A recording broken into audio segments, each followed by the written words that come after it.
Subscribe now and press the bell icon. Never miss an update. जो कि अलकनंदा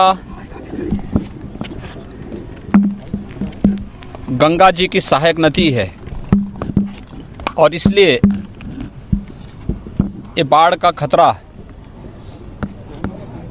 गंगा नदी में भी संभावित है। यद्यपि उत्तराखंड सरकार सक्रिय होकर के वहां पर कार्य कर रही है, वहां के माननीय मुख्यमंत्री जी स्वयं भी इस पर नज़र रखते हुए स्वयं घटनास्थल की ओर रवाना हुए हैं।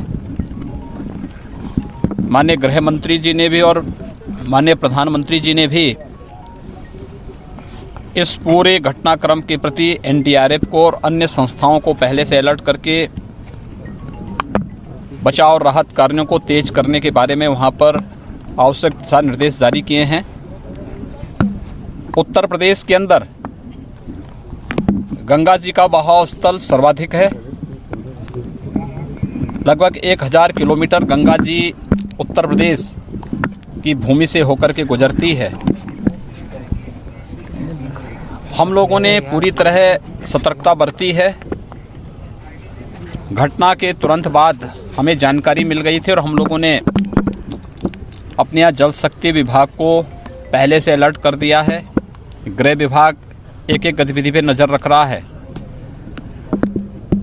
उत्तराखंड में स्थिति इस समय जल स्तर अलकनंदा का सामान्य की ओर तेजी के साथ बढ़ रहा है और हमारा अनुमान है कि ये जल नीचे आने में इसको समय लगेगा। हरिद्वार के बाद नरोरा और फिर बिजनौर, ये जो बैराज आएंगे यहाँ पर हम इस पूरे जल को एब्जॉर्ब कर लेंगे। कहीं कोई ऐसी समस्या नीचे नहीं आने वाली है, लेकिन फिर भी हम लोगों ने सभी 25 जनपद जो प्रदेश के अंदर जहाँ से गंगा जी होके गुजरती है, उन सभी जनपदों में पहले से सतर्कता बरतते हुए वहाँ पे अलर्ट जारी किया है। हमारा यहाँ प्रदेश का गृह विभाग, राजस्व विभाग, आपदा प्रबंधन से जुड़े हुए हमारा एसडीआरएफ, ये सभी इसके प्रति पूरी तरह सतर्कता बरतते हुए यहाँ पर पूरी निगाह रखे हुए हैं। उत्तराखंड सरकार को और वहाँ के नागरिकों के प्रति हमारी पूरी संवेदना है और आवश्यकता पड़ती है तो जैसे भी अगर कोई सहयोग उत्तराखंड सरकार हमसे कोई किसी प्रकार के सहयोग की अपेक्षा रखेगी तो उत्तर प्रदेश सरकार उसमें उन्हें भरपूर सहयोग करने को तैयार है। और हम लोग यहाँ पे एसडीआरएफ की हमारे पास अच्छी व्यवस्था है और भी अन्य प्रकार से जो भी सहयोग की आवश्यकता पड़ेगी उत्तर प्रदेश सरकार पूरी तरीके से उत्तराखंड सरकार के साथ में वहाँ के नागरिकों के साथ। जो जिले हैं जहाँ पर इफेक्ट आ सकता है उन जिलों में क्या इस तरह का अलर्ट है कि उनको खाली कराया जाए? नहीं, कोई ऐसी स्थिति नहीं है। हमारा ये मानना है कि हरिद्वार के बाद हरिद्वार में भीमगोड़ा में जो बैराज है उसके बाद उत्तर प्रदेश नरोरा और बिजनौर, ये दो हमारे पास बड़े बैराज हैं और जो जल राशि वहाँ की दिखाई जा रही है उस जल राशि को देखते हुए हम लोग इस बात को मानते हैं कि दोनों जल राशि ये दोनों बैराज में हमारे एब्जॉर्ब हो सकती है। फिर भी आवश्यकता पड़ेगी तो हमने अलर्ट जारी किए हुए हैं। हमारा एसडीआरएफ भी इसके लिए सक्रिय है, पूरी तरह सतर्क है और एनडीआरएफ भी इसमें सतर्क होकर के हर स्तर पर लोगों को राहत और बचाव के लिए पूरी तरह तैयार है। घबराने की आवश्यकता नहीं है। वो एक वहाँ की त्रासदी है, एक आपदा है। ग्लेशियर के टूटने से इस प्रकार की स्थिति अक्सर होती है और चूँकि एक निर्माणाधीन डैम के साथ वो टकराया है, इसके कारण इस प्रकार की स्थिति पैदा संभावित हुई है। घटना दुखद है, लेकिन सरकार, उत्तराखंड सरकार और भारत सरकार पूरी तत्परता के साथ वहाँ पे बचाव और राहत कार्यों को लेकर के आगे कार्य कर रही है और नीचे उस प्रकार की स्थिति नहीं होगी। समीक्षा बैठक की आज जो है क्या अयोध्या नहीं? देखिए, अयोध्या, देश और दुनिया की निगाहें अयोध्या पर हैं।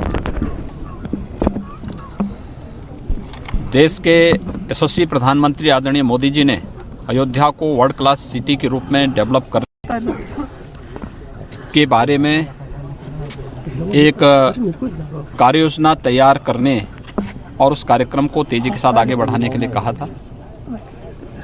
अलग अलग विभागों के साथ जुड़ी हुई योजनाओं को लेकर के हम अयोध्या के अंदर उस प्रकार का कार्यक्रम आगे बढ़ाए हैं। आज उसी की समीक्षा करने के लिए मैं यहाँ पर आया था। इसमें हमारे सभी संबंधित विभागों के अपर मुख्य सचिव, प्रमुख सचिवगण और अन्य विभागाध्यक्षगण आज इस बैठक में शामिल हुए हैं। वे भी अपने अपने प्रोजेक्ट को देख रहे हैं, जिसमें अयोध्या वास्तव में जिस प्रकार के आध्यात्मिक विकास के साथ ही भौतिक विकास की हकदार थी, उस प्रकार के भौतिक विकास की प्रक्रिया को हम इसको आगे बढ़ा सकें। और ये प्रक्रिया हमारी अलग अलग विभागों की तेजी के साथ पर्यटन और संस्कृति, लोक निर्माण विभाग, आवास और नगर विकास विभाग, इसके अलावा जो है परिवहन विभाग, हमने यहाँ पे एक इंटरनेशनल एयरपोर्ट के निर्माण की कार्रवाई प्रारंभ की है। मेडिकल कॉलेज निर्माण की अंतिम चरण में चल रहा है। यहाँ के हॉस्पिटल्स की व्यवस्था और देश के सभी राज्यों के द्वारा यहाँ पर अपने स्टेट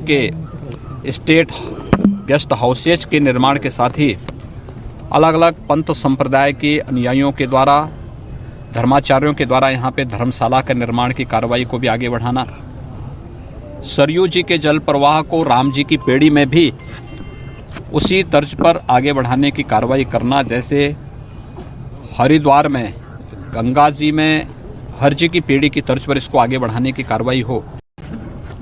सड़कों के चौड़ीकरण और आईपीडीएस के अंतर्गत यहाँ पर अंडरग्राउंड केबलिंग की व्यवस्था के साथ ही पार्किंग की पर्याप्त व्यवस्था हो।